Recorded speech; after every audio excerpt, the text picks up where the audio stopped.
അൽഹംദുലില്ലാഹി റബ്ബിൽ ആലമീൻ വസുബ്ഹാനല്ലാഹിൽ അളീം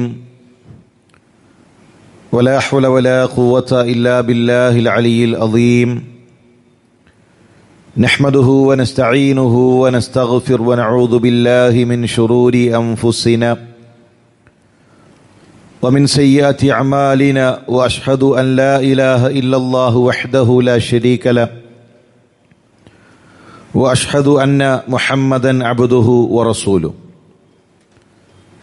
اللهم صل على محمد وعلى آل محمد كما صليت على إبراهيم وعلى آل إبراهيم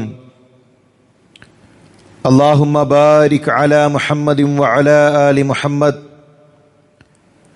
كما باركت على إبراهيم وعلى آل إبراهيم إنك حميد مجيد أما بعد فإن خير الحديث كتاب الله وخير الهدي هدي محمد صلى الله عليه وسلم وشر الأمور محدثاتها وكل محدثة بدعة وكل بدعة ضلالة وكل ضلالة في النار أعوذ بالله من الشيطان الرجيم ولا تقربوا الزنا إنه كان فاحشة وساء سبيلا അള്ളാഹുവിനെ സൂക്ഷിച്ച് അവനെ വഴിപ്പെട്ട് ജീവിക്കണമെന്നുണർത്തുകയാണ് വസിയത്ത് ചെയ്യുകയാണ്. സ്ത്രീകളുടെ സുരക്ഷയെക്കുറിച്ചാണ്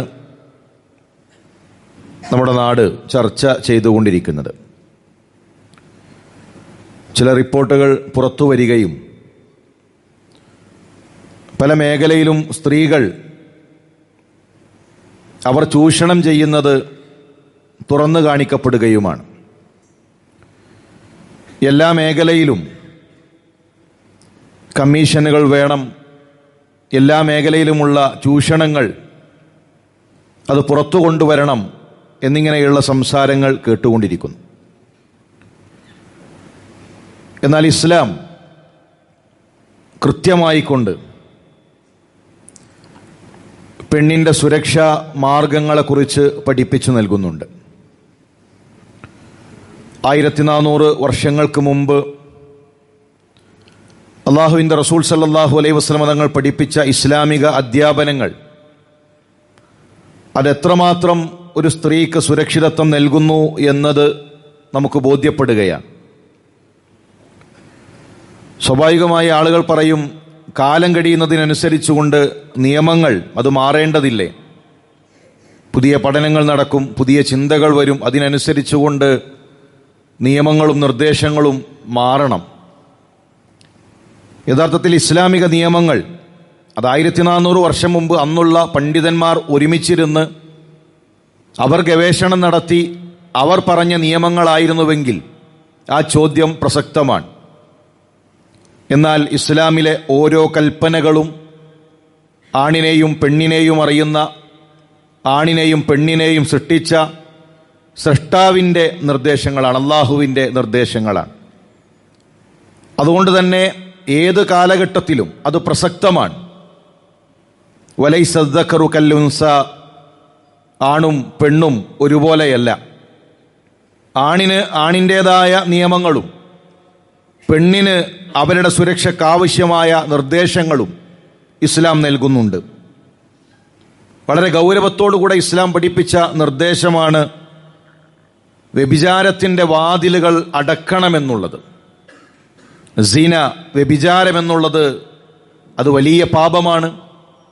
ആ വ്യഭിചാരത്തിലേക്ക് എത്തുന്ന വഴികൾ, അതിലേക്കുള്ള വാതിലുകൾ അതെല്ലാം അടക്കണം. വലാ തഖറബുസ് സിന, നിങ്ങൾ വ്യഭിചാരത്തിലേക്ക് അടുക്കരുത്. ഇന്നഹു കാന ഫാഹിഷതൻ വസാഅ സബീല, അത് ഫാഹിഷത്താണ്, തോന്നിവാസമാണ്, വളരെ മ്ലേച്ഛമായ കാര്യമാണ് എന്ന് പരിശുദ്ധ ഖുർആൻ നമ്മളെ പഠിപ്പിക്കുന്നു. അതുകൊണ്ട് തന്നെ വളരെ ഗൗരവമേറിയ പാപമായിട്ടാണ് വ്യഭിചാരത്തെ ഇസ്ലാം കാണുന്നത്. റസൂലുള്ളാഹി സ്വല്ലല്ലാഹു അലൈഹി വസല്ലമയുടെ അരികിലേക്ക് ഒരു ഷാബ്, ഒരു യുവാവ് കടന്നു വരികയാണ്. ഫഖാല യാ റസൂലല്ലാഹി ഇഅ്ദൻ ലി ബിസ്സിന, എനിക്ക് സിന, വ്യഭിചരിക്കാനുള്ള അനുവാദം നൽകണം. മറ്റു കാര്യങ്ങളിൽ നിന്ന് ഞാൻ മാറി നിൽക്കാം. ഫസജറൂഹു, ജനങ്ങൾ അദ്ദേഹത്തെ ആട്ടി ഓടിക്കാൻ ഓടി വന്നു. അള്ളാഹുവിൻ്റെ റസൂൽ സല്ലല്ലാഹു അലൈഹി വസല്ലമയുടെ അരികിലേക്ക് വന്ന് വ്യഭിചരിക്കാനുള്ള അനുവാദം നൽകണമെന്ന് പറഞ്ഞപ്പോൾ വൈകാരികമായിട്ടാണ് സ്വഹാബികൾ ആ ഒരു രംഗം കൈകാര്യം ചെയ്യുന്നത്. അള്ളാഹുവിൻ്റെ റസൂൽ സല്ലല്ലാഹു അലൈഹി വസല്ലമ തങ്ങൾ സ്വഹാബികളെ ശാന്തരാക്കി. അദ്ദേഹത്തെ അരികിലേക്ക് വിളിച്ച് റസൂലുള്ളാഹിയുടെ ചോദ്യം, അതുഹിബ്ബുഹു ലി ഉമ്മിക്, അതുഹിബ്ബുഹു ലി ഇബ്നതിക്, അതുഹിബ്ബുഹു ലി ഉഖ്തിക്, നിന്റെ മാതാവിനെ, നിന്റെ സഹോദരിയെ, നിന്റെ ഇണയെ മറ്റൊരുത്തൻ ഇതുപോലെ ആഗ്രഹിക്കുന്നത് നിനക്ക് ഉൾക്കൊള്ളാൻ കഴിയുമോ? ലാ വല്ലാ, അള്ളാഹു തന്നെയാണ് സത്യം, എനിക്കതിനെ കഴിയുകയില്ല. എൻ്റെ ഭാര്യയോട്, എൻ്റെ പെൺമക്കളോട്, എൻ്റെ ഉമ്മയോട് മറ്റൊരുത്തൻ മോശമായി പെരുമാറുന്നത് അത് ഞാൻ അംഗീകരിക്കുകയില്ല, ഞാൻ അത് ഉൾക്കൊള്ളുകയില്ല. റസൂലുള്ളാഹി സ്വല്ലല്ലാഹു അലൈഹി വസല്ലം തങ്ങൾ അദ്ദേഹത്തിൻ്റെ ശരീരത്തിൽ കൈവച്ചുകൊണ്ട് പ്രാർത്ഥിച്ചു, അല്ലാഹുമ്മ ഗഫിർ ദംബഹു വതുഹിർ ഖൽബഹു വഹസ്സിൻ ഫർജഹു. അല്ലാഹുവേ, ആ മനുഷ്യൻ്റെ പാപങ്ങൾ അത് നീ പുറത്തു നൽകണേ, അയാളുടെ ഹൃദയം ശുദ്ധമാക്കണേ, അയാളുടെ അവയവങ്ങൾ, ലൈംഗികാവയവം, അതിനെ സംരക്ഷിക്കാൻ, അതിനെ സൂക്ഷിക്കാൻ അല്ലാഹുവേ നീ ആ മനുഷ്യന് തൗഫീക്ക് നൽകണേ. പിന്നീട് ഒരിക്കലും ആ മനുഷ്യൻ ആ തെറ്റിലേക്ക് പോയിട്ടില്ല. നമ്മൾ മനസ്സിലാക്കേണ്ടത്, നമ്മളുടെ പ്രിയപ്പെട്ടവരെ ഒരാൾ മോശമായി അവരോട് സംസാരിക്കും നമ്മൾ ഇഷ്ടപ്പെടുമോ? ഒരിക്കലും ഇല്ല. എങ്കിൽ പിന്നെ എങ്ങനെയാണ് മറ്റൊരാളുടെ ഭാര്യയോട്, മറ്റൊരാളുടെ പെങ്ങളോട്, മറ്റൊരാളുടെ പെൺമക്കളോട് നമുക്ക് ആ രൂപത്തിൽ സംസാരിക്കാൻ കഴിയുക? നമ്മുടെ ഇണക്ക് മറ്റാരെങ്കിലും ഒരു മെസ്സേജ് അയച്ചു കഴിഞ്ഞാൽ, വാട്സപ്പിലോ അതുപോലെയുള്ള ഏതെങ്കിലും മീഡിയങ്ങളിലൂടെ മോശമായി അവരോടൊന്ന് സംസാരിച്ചു കഴിഞ്ഞാൽ എത്ര വൈകാരികമായിട്ടാണ് നമ്മൾ നോക്കിക്കാണുക? നമുക്കുണ്ടാകുന്ന ഈമാനികമായ പ്രതിഷേധം എത്ര ശക്തമായിരിക്കും? അങ്ങനെയിരിക്കെ എങ്ങനെയാണ് മറ്റൊരാളുടെ സഹോദരിയോട്, മറ്റൊരാളുടെ പെൺകുട്ടിയോട് നമുക്ക് ആ രൂപത്തിൽ മെസ്സേജ് അയക്കാൻ കഴിയുക? അതുകൊണ്ട് ഒരു വിധത്തിലും മറ്റൊരു ആരുടെയെങ്കിലും സഹോദരിമാരോടോ പെൺമക്കളോടോ അവരുടെ ഉമ്മമാരോടോ വ്യഭിചാരത്തിലേക്ക് അടുക്കുന്ന നോട്ടമോ പെരുമാറ്റമോ സംസാരമോ ഒന്നും തന്നെ ഉണ്ടാകരുത് എന്നതാണ് ഇസ്ലാം പഠിപ്പിക്കുന്നത്. അതുപോലെ തന്നെ അതിലേക്ക് എത്തുന്ന സാഹചര്യങ്ങൾ, ആ വാതിലുകൾ അടക്കണം. മൊബൈൽ എന്നുള്ളത് ഇന്ന് പല കുടുംബത്തിലും വില്ലനാണ്. നമുക്ക് നമ്മുടെ വീടുകളിൽ ഒരു തീരുമാനമെടുക്കാൻ സാധിക്കണം. ഒന്ന്, ഭാര്യയുടെ മൊബൈൽ, അതിൻ്റെ ലോക്ക് ഭർത്താവിനറിയണം. ഭർത്താവിൻ്റെ മൊബൈൽ ഏത് സമയത്തും തുറക്കാനും അത് പരിശോധിക്കാനുമുള്ള അവകാശം ഭാര്യക്കുണ്ടാകണം. ഇന്ന് ഭാര്യയുടെ മൊബൈൽ തുറക്കാൻ ഭർത്താവിന് കഴിയുന്നില്ല. ഭാര്യ അവളുടെ മൊബൈലും അവളുടെ ചാറ്റിങ്ങും അതിലാണ്. ഭർത്താവിൻ്റെ മൊബൈൽ എടുക്കുമ്പോഴേക്കും ഭർത്താവ് ദേഷ്യപ്പെടാൻ, എൻ്റെ മൊബൈൽ എന്തിനാ നോക്കുന്നത്, എൻ്റെ മൊബൈൽ ആരോട് ചോദിച്ചിട്ടാണ് എടുക്കുന്നത്? അല്ല, രണ്ടു കൂട്ടർക്കും തുറന്നുപയോഗിക്കാനുള്ള അനുവാദം വേണം. ഏത് സമയത്തും ഭർത്താവിൻ്റെ ഹിസ്റ്ററി അത് നോക്കാൻ ഭാര്യയ്ക്ക് അനുവാദം ഉണ്ടാകണം. ഭർത്താവിൻ്റെ ഫോൺ എടുക്കാനുള്ള അനുവാദം ഭാര്യയ്ക്കുണ്ടാകണം. തിരിച്ച് ഭാര്യയുടെ മൊബൈൽ നോക്കാനുള്ള അനുവാദം ഭർത്താവിനും ഉണ്ടാകണം. അവിടെ ഒരു മറ, അവിടെ എന്തോ ഒരു നിഗൂഢത, എന്തോ ഒളിപ്പിച്ചു വെക്കൽ ഉണ്ടാകാൻ പാടുള്ളതല്ല. പലപ്പോഴും നമ്മൾ മനസ്സിലാക്കേണ്ട ഒരു യാഥാർത്ഥ്യം, അങ്ങനെ എന്തെങ്കിലും ഒരു മോശമായ സംഗതികൾ ഉണ്ട് എങ്കിൽ അത് ഭാര്യ അറിഞ്ഞു കഴിഞ്ഞാൽ പിന്നെ എന്താണ് ആ കുടുംബത്തിന് പ്രസക്തിയുള്ളത്? നമ്മുടെ രഹസ്യ ജീവിതത്തിൽ ഒരു അന്യ സ്ത്രീയുമായി ഒരു ബന്ധമുണ്ട് എന്ന് നമ്മുടെ പെൺമക്കൾ അറിഞ്ഞാൽ, നമ്മുടെ ഭാര്യ അറിഞ്ഞു കഴിഞ്ഞാൽ അതോടുകൂടെ പിന്നെ എന്താണ് കുടുംബത്തിന് സൗന്ദര്യമുള്ളത്? ആ കുടുംബ ജീവിതത്തിൻ്റെ അവസ്ഥ എന്തായിരിക്കും? ജനങ്ങളെ പേടിക്കുന്നതിനേക്കാളേറെ അള്ളാഹുവിനെ പേടിച്ചുകൊണ്ട് അത്തരം തോന്നിവാസങ്ങളിൽ നിന്ന് മാറാൻ സാധിക്കണം. അതുപോലെ തന്നെ ബെഡ്റൂമിലുള്ള മൊബൈൽ ഉപയോഗം ഒഴിവാക്കണം. ബെഡ്റൂമിൽ എത്തിയിട്ടും മൊബൈലിലാണ്. രാത്രി ഉറങ്ങുന്നത് ആ മൊബൈൽ നോക്കി നോക്കി നോക്കി ഉറക്കം വരുന്ന സമയത്ത് മൊബൈൽ മാറ്റിവെച്ച് നേരെ കിടക്കാൻ. ഭാര്യയും അങ്ങനെ, ഭർത്താവും അങ്ങനെ, പല കുടുംബങ്ങളിലും. ബെഡ്റൂമിൽ എത്തിക്കഴിഞ്ഞാൽ പിന്നെ മൊബൈലുമായിട്ട് എനിക്ക് ബന്ധമില്ല, എൻ്റെ സംഘടനാ തിരക്കുകളും എൻ്റെ കച്ചവട തിരക്കുകളും എല്ലാം മാറ്റിവെച്ച് ബെഡ്റൂമിൽ പരസ്പരം സംസാരിക്കാൻ ഇപ്പോൾ എപ്പോഴാണ് സംസാരിക്കുന്നത്? കുടുംബങ്ങളിൽ എപ്പോഴാണ് സംസാരിക്കുന്നത്?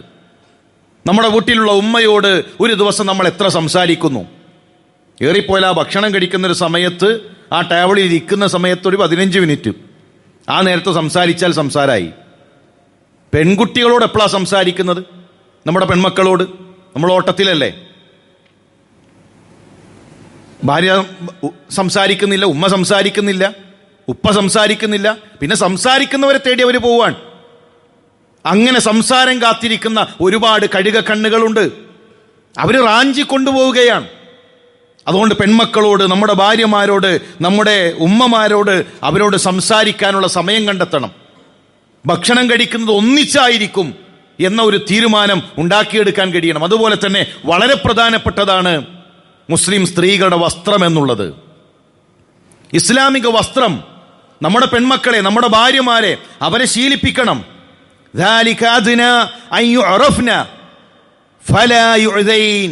എന്തിനാണ് ആ വസ്ത്രം? തിരിച്ചറിയാനാണ്. ഒരു ഇസ്ലാമിക കുടുംബത്തിലുള്ള പെണ്ണാണവൾ എന്നവരുടെ വസ്ത്രം കണ്ടാൽ തിരിച്ചറിയണം. അതോടൊപ്പം ആക്രമിക്കപ്പെടാതിരിക്കാനാണ്. അതിൻ്റെ അർത്ഥം ഇസ്ലാമിക വസ്ത്രത്തിൽ നിന്ന് എപ്പോൾ നമ്മൾ മാറിപ്പോകുന്നുവോ അവിടെ അക്രമങ്ങൾ ഉണ്ടാകും. ഇസ്ലാമിക വസ്ത്രം മാന്യമാണ്. ആ വസ്ത്രം മാറ്റി മാന്യതയില്ലാത്ത വസ്ത്രം ധരിച്ച് സമൂഹത്തിലേക്ക് ഇറങ്ങിയാൽ മനസ്സിന് രോഗമുള്ള ഒരുപാട് മനുഷ്യന്മാരുണ്ട്. മാന്യതയില്ലാത്ത കമന്റുകൾ വരും, മാന്യതയില്ലാത്ത നോട്ടങ്ങൾ വരും, മാന്യതയില്ലാത്ത പെരുമാറ്റങ്ങൾ ഉണ്ടാകും, ആക്രമിക്കപ്പെടും. അതുകൊണ്ട് വളരെയേറെ ശ്രദ്ധിക്കേണ്ട വിഷയമാണ് ഇസ്ലാമിക വസ്ത്രം.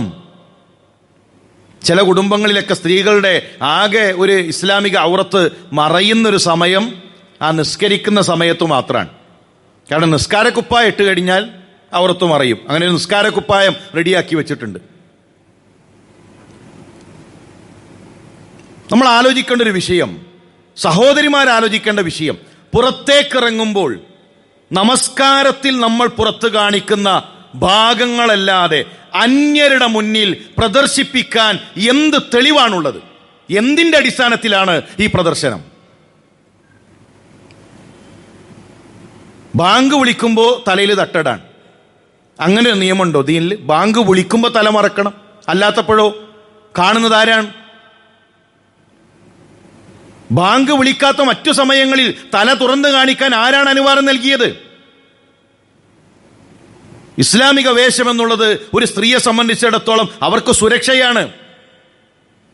പലപ്പോഴും തല കാണിച്ച്, കഴുത്ത് കാണിച്ച്, കൈ കാണിച്ച്, ശരീര ഭാഗങ്ങൾ പ്രദർശിപ്പിച്ചുകൊണ്ടാണ് മുസ്ലിം സഹോദരിമാർ പുറത്തേക്കിറങ്ങുന്നത് അങ്ങാടികളിൽ. നിസ്കാരമുണ്ടോ? നിസ്കരിക്കാൻ കഴിയില്ല. കാരണം എന്താ? ഔറത്ത് മറക്കണം നിസ്കരിക്കുമ്പോൾ എന്നറിയാം. നിസ്കരിക്കുമ്പോൾ ഔറത്ത് മറക്കണം എന്നറിയാം.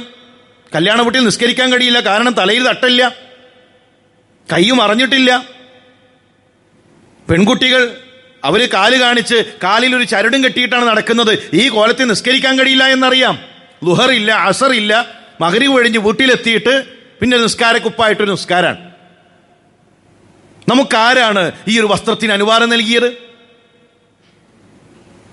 ഇസ്ലാമിക വസ്ത്രം എന്നുള്ളത് ഒരു പെണ്ണിനെ സംബന്ധിച്ചിടത്തോളം നിസ്കരിക്കാൻ നിസ്കാരക്കുപ്പായത്തിന്റെ ആവശ്യമില്ല.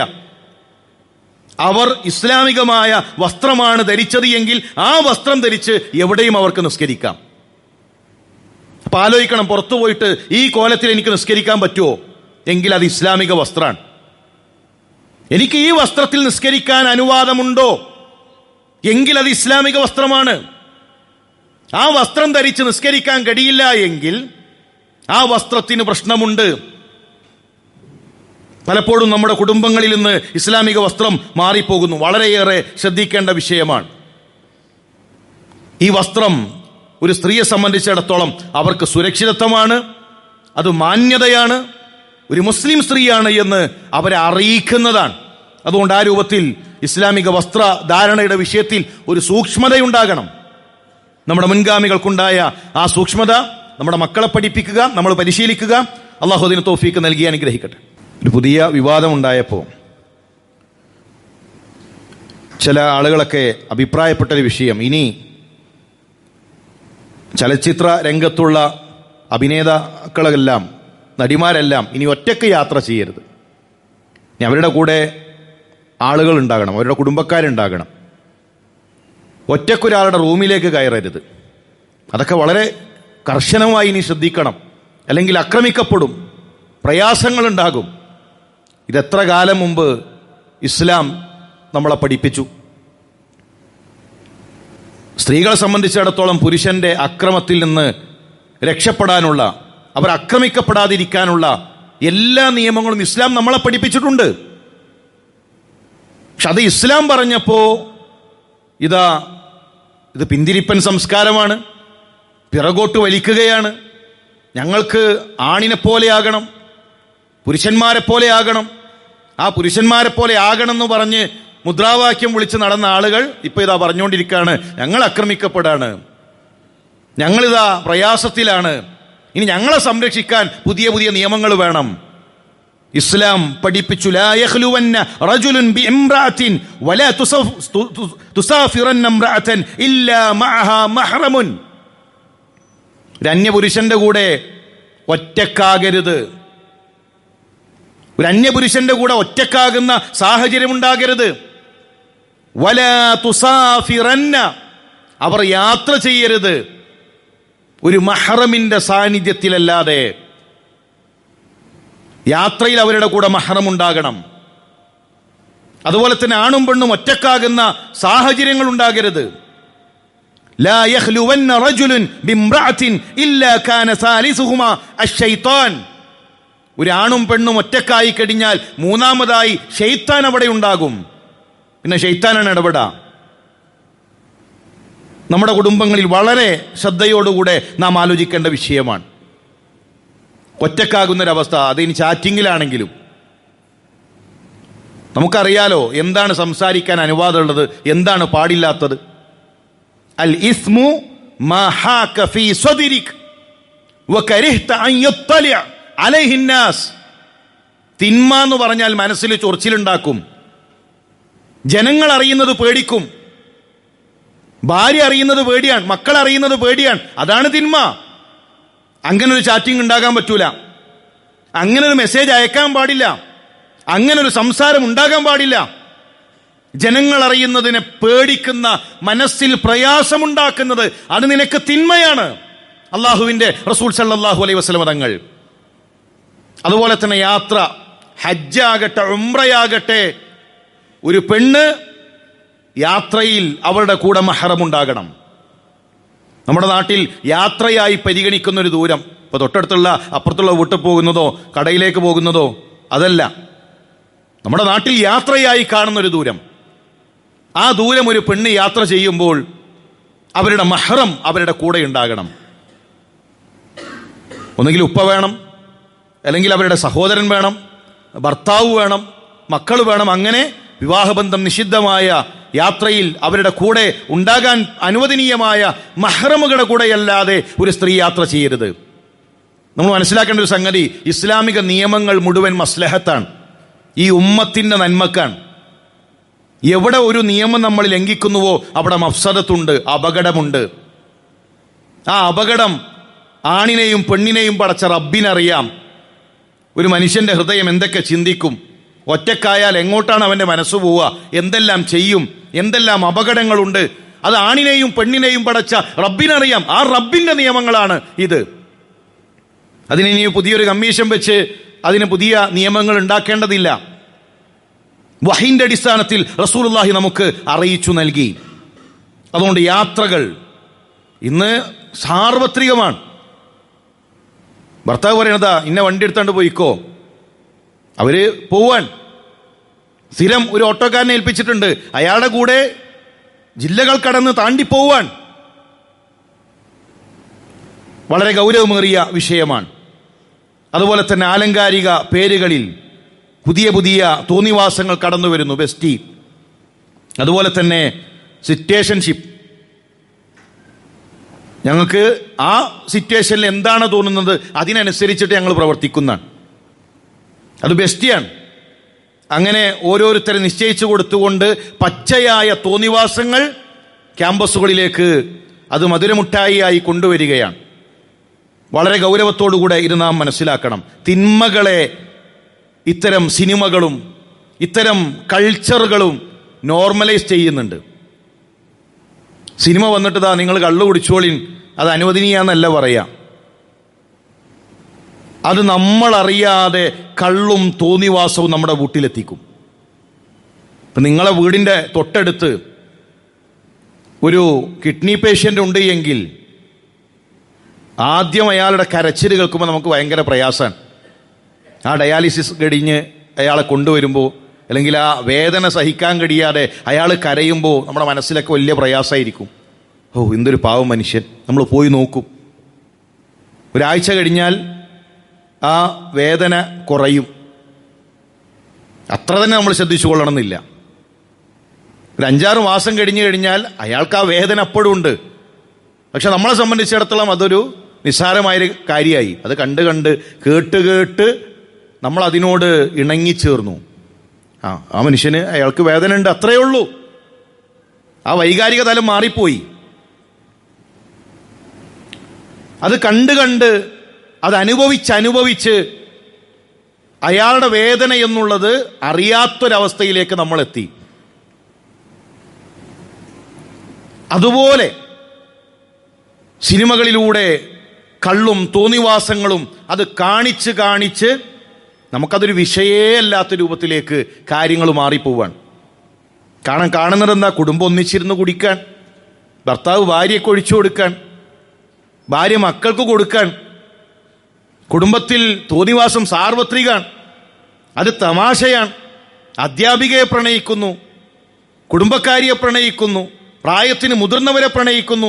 എല്ലാം കാണിച്ച് അത് കണ്ട് മക്കളിങ്ങനെ വളരാൻ. ആ തിന്മകൾ മുഴുവൻ അതിനോട് അവർ ഇണങ്ങിച്ചേർന്നു. അതൊന്നൊരു വിഷയേ അല്ലാത്ത രൂപത്തിലേക്ക് അവർ മാറി. ഇനിയും അവസാനിപ്പിക്കാനായില്ലേ നമ്മുടെ കുടുംബങ്ങളിൽ നിന്ന് തോന്നിവാസം? എന്നിട്ട് ഇപ്പോഴും ഉമ്മത്ത് മുഹമ്മദ് ആസ്വദിക്കാൻ, അതിൻ്റെ അപകടങ്ങളും അതിൻ്റെ എല്ലാം അറിഞ്ഞിട്ടും നമ്മളത് കണ്ട് പൊട്ടിച്ചിരിക്കാൻ. എപ്പോഴാണ് ഈ അവസാനിപ്പിക്കുക? എത്ര കഥകളാണ് നമ്മുടെ കുടുംബങ്ങളിൽ നിന്ന് കേട്ടുകൊണ്ടിരിക്കുന്നത്. തോന്നിവാസങ്ങൾ പെരുകുന്ന ഈ പുതിയ കാലഘട്ടത്തിലും നമ്മുടെ കുടുംബങ്ങളിലേക്ക് പോലും തോന്നിവാസങ്ങൾ കയറി വരാനുള്ള ഈ വാതിൽ ഇനി എങ്ങനെയാണ് നമ്മൾ അടക്കാതിരിക്കുക?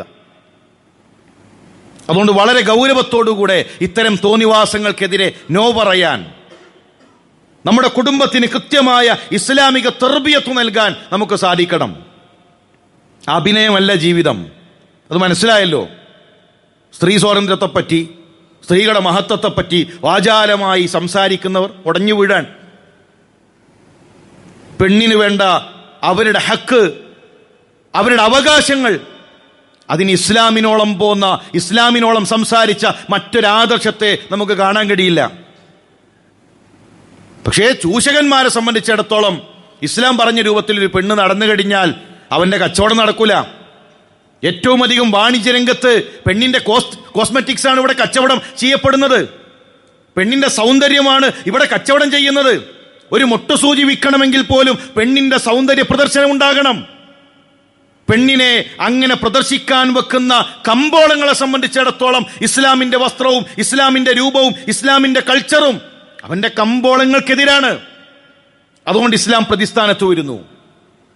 ഇത് തിരിച്ചറിയാതെ സ്വാതന്ത്ര്യത്തിന് വേണ്ടി ഇറങ്ങിപ്പുറപ്പെടുമ്പോൾ നാം ചെന്നുചാടുന്ന അപകടങ്ങളെക്കുറിച്ച് കൃത്യമായി മനസ്സിലാക്കണം എന്നതാണ് ഓർമ്മപ്പെടുത്താനുള്ളത്. അതുകൊണ്ട് സഹോദരന്മാരെ, ഇത്തരം വിഷയങ്ങൾ തിരിച്ചറിഞ്ഞ് ഇസ്ലാമികമായ ഒരു സംസ്കാരത്തിലേക്ക് തിരിച്ചു വരിക. ഇസ്ലാം നൽകുന്ന നിർഭയത്വം, സുരക്ഷിതത്വം അതെത്രമാത്രം ഉന്നതമാണ് എന്ന് ഓരോ വിവാദങ്ങളും നമുക്ക് അറിയിച്ചു നൽകുന്നുണ്ട്.